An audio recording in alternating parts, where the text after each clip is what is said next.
Alien Earth Episode 3 dropped, and I think we just saw our first look at the most powerful synthetic that the Alien franchise has ever known. Plus, maybe what could be a new xenomorph human hybrid created through one of the weirdest processes I've ever seen in the entire Alien franchise.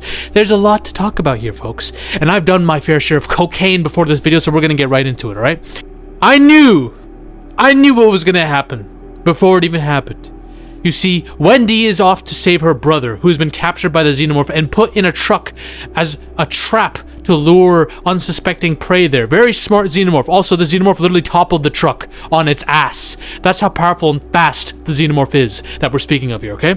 However, the xenomorph tries to kill the brother, and Wendy comes to the rescue, wrenching out its tongue, able to pull it and swing it into this garage area where it grabs her with its tail and pulls her in as well. And they start having a little fight while he's trying to open the damn garage. I wish we would have seen this fight, but they didn't show it to us. They wanted to leave us in suspense. I guess it was a combination of suspense and wanting to hide the lack of budget in this specific regard. Wendy kills the xenomorph, cuts his head off, and is damaged badly to the point where she's pretty much near death. How are we feeling about this, Alien fans? Are we okay with it? Did they nerf the xenomorph? I thought the xenomorph was taking on 5 synthetics from the behind the scenes photos that I saw. Clearly not. Wendy is a god. Some might call her a Mary Sue and be annoyed about this, but she is the most powerful. I don't think we've seen a synthetic this powerful. How strong is this woman? David and his twin in Alien Covenant were pretty strong. They had a fight. They were throwing each other all over the place. I don't think they're like this. Wendy jumped halfway down a mountain to the ground like it was nothing and speed ran. Like she's beyond Steve Rogers level strength and speed we're talking about here. And it's been stated, they're strong as hell and they don't break. This is the first time she broke. So maybe the xenomorph is just that next level. Maybe Wendy and her synthetic counterparts, these AIs, are the most powerful synthetics of all time, the most powerful android bodies we've ever seen, and an alien was able to dish it out with her and got killed. We've seen aliens get killed by protagonists before. This might piss off some people. For me, it doesn't, because Wendy herself is a different level of being. Now, I want you to pay attention to this scene. There are 3 androids fighting a xenomorph in this picture, okay? This is probably going to happen in a future episode. I don't know what xenomorph this is, but I thought this was the xenomorph in the 3rd episode. Clearly not. There are 3 androids that are trying to deal with the xenomorph in the scene, okay? Wendy took on one by herself, which tells me she's beyond them. I think she's strong as fuck, and I think she's also superhuman in her own right, because there's something about Wendy's consciousness that's able to connect to the xenomorphs. I don't know how or why. But I'm going to say this, David, if we are going off of the lore that David created this new breed of xenomorphs, obviously David is not the creator of the xenomorphs, we know the engineers and the pathogen was, but this new variant of xenomorphs, David, your legacy is in shambles right now. The perfect organism, right? Right, David? Got fucking decapitated by Prodigy City's perfect organism, Wendy. That's how pathetic your organisms were, David. The fuck? But the Yaoja would have a field day with these xenomorphs. Or Wendy's just a god. Now, granted, Wendy did get badly damaged. She did nearly die if it wasn't for a prodigy bringing her back. But then there's this part that doesn't make any sense, but may later.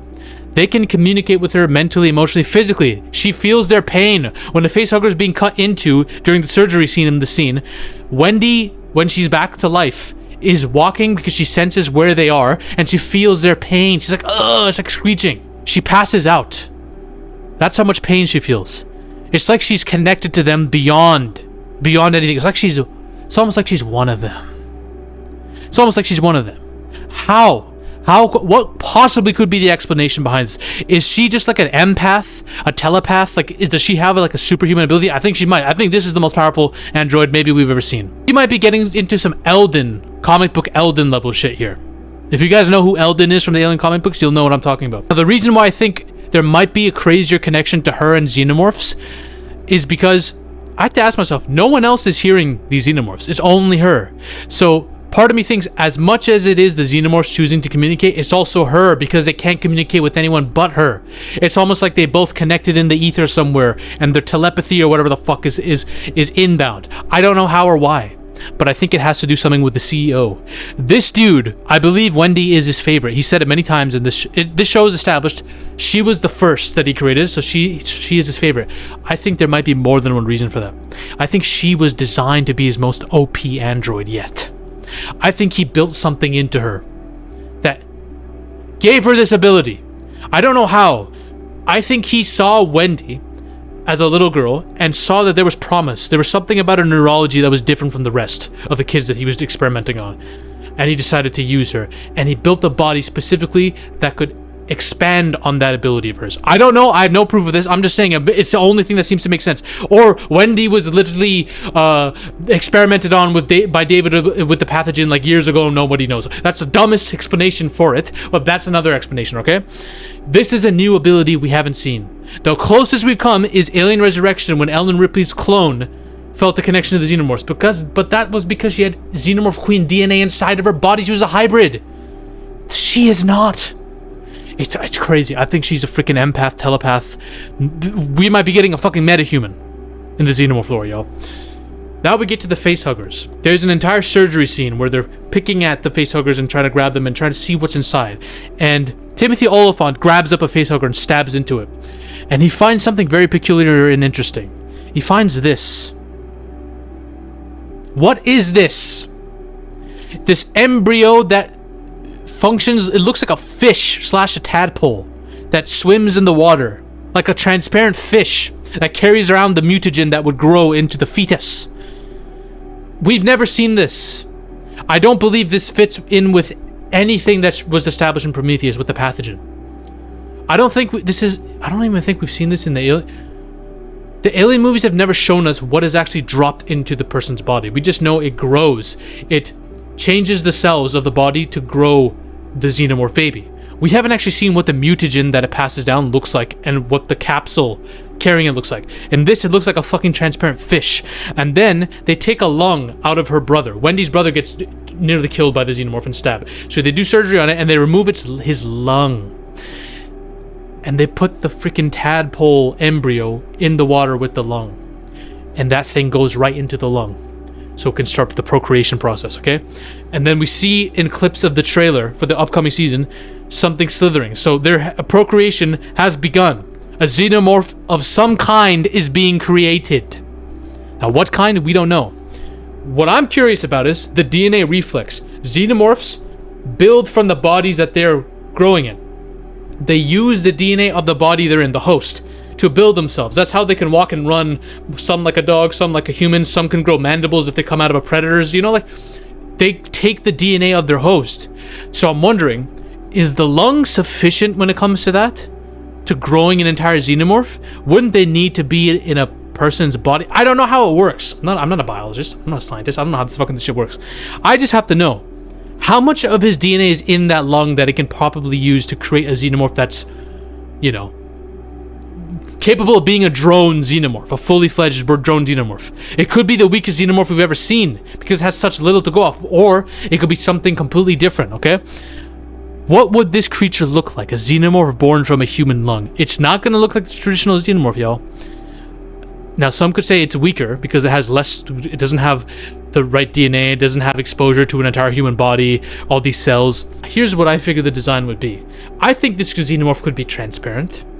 Okay? I think the xenomorph could have like a hollow porous chest that looks like alveoli or bronchi, the way its chest is. It's not like the traditional broad ribcage body, right? It has an elongated thorax. It spews gas and spore. It creates emissions. Okay? Since lungs process oxygen and air, this variant of a xenomorph might expel toxic spores, acidic vapor, and mists. It uses the metabolic efficiency of the lungs to run faster, longer, and sustain bursts of power far beyond the regular xenomorph. Maybe it is more powerful in a subtle way. The respiratory system is tied to the voice. This creature might produce like these weird-ass horrific cries, whispers, or even mimic human voices. It might be like the fucking bear from Annihilation, the way it lures victims in. This creature prefers airless spaces where its prey will tire out first. And I also think that'll impact how many environments it can be in. And it could cause damage to the creature. So this could be weaker in terms of it can adapt to the surroundings like a regular xenomorph can, but in the right surroundings it's even more powerful than the regular xenomorph. And I think there could be an aspect of parasitic respiration where it could latch onto a victim's face or chest and literally breathe through them while feeding in certain atmospheres where it's weaker. That's horrifying. This could be the creature. We see shots of this weird white-skinned headed xenomorph in the upcoming episode trailers. It looks like its skin is peeling. Could this be what it looks like? A xenomorph born from a lung? Who knows? There are other theories that this is a result of T. ocellus trying to jump into a xenomorph head and go into its eye that's within its head and control it. So there's a theory that this creature sufficiently went into a xenomorph and possessed it and caused it to run away. I still think this is improbable because I think the acid blood would be a problem for T. ocellus if it tries to go into the head of a xenomorph. Now, speaking of T. ocellus, remember this android chick? One of the androids? T. ocellus tried to attack her and nearly got into her eye. She's like traumatized by this event throughout this episode to the point where she's not functioning properly. She looks crazy. She looks insane. She's like hallucinating throughout the episode. And I see like a little shot of her bloodied up in one of the recent episodes. I think T. ocellus is able to fuck with the mind even without going inside of it. Which makes me think T. ocellus might be a creature that's able to fuck with all manner of human beings just by getting in close contact with them. And even maybe the xenomorph itself. So T. ocellus could prove to be way more powerful than we thought. And as a final send-off in this video, I want to just mention this guy is quickly becoming the most interesting character of the show to me. Because I don't find a lot of these androids who are kids, I don't find them interesting, okay? But his interactions with them, especially that one android who came up to him and wants to replace Wendy as his favorite pretty much, and prove that she's better than him and more superior intellectually, that was like one of the more interesting scenes of dialogue in the entire show so far, because this guy, his motivations are so unclear, but he said in the last episode he just wants someone who he can speak to properly, who can blow his mind in a dialogue. And he wants to create that. So beyond the fact that he's like a typical corporate shill who wants all this R&D for himself, all these alien bioweapons potentially, there's something more to him. And what he's doing with these kids, what he's building, and what he built into Wendy. I know this motherfucker knows how she's able to communicate with these xenomorphs. He knows! He's the most interesting character in the show so far to me, alright? Those are my thoughts on that. Interesting show so far. I'll say that. It's going in directions that I can't quite predict. But hopefully we will get way more answers now in the next episode. And I want to see Xenomorph just fuck all these androids up, to be honest. I ain't trying to see Wendy decapitate one solo. I'm trying to see Xenomorphs kill some bitches. Alright? Those are my thoughts on that. Like and subscribe. Bye! Ladies and gentlemen, we are on a mission to take over Hollywood. But the army must keep growing. If you want to suggest video topics to me, or talk about your favorite movies or favorite film theories in a community with like-minded individuals, join the Zafy Discord now. Link is in the description and the comment section as well. Join us. This movement is just beginning. We're taking over Hollywood, one coke line at a time.